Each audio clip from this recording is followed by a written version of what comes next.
कहीं दूर गईलू हमरा से गोरी हो जिया छछना के फाटा त कैसे करे जाओ हमार देखा न लगा माया के बोला न जान का भया माया के। कहीं दूर गईलू हमरा से गोरी हो जिया छछना के फाटा त कैसे करे जा हमार देखा न लगा माया के। भैलू गैर मीट गाइल हाथ के भगिया के।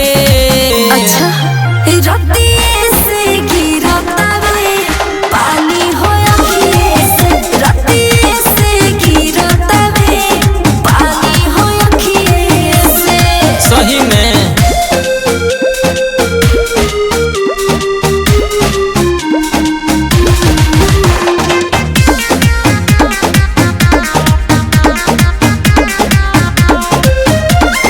रोज रोज मिलके करत रहलू वादा तोहरा के चाहिए जनमों से ज्यादा।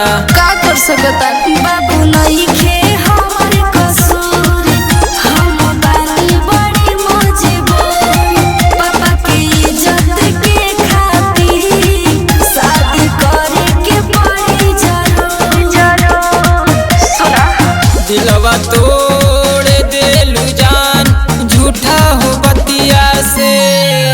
रत्ती से गिरतावे पानी होया से रत्ती से गिरतावे पानी होया से।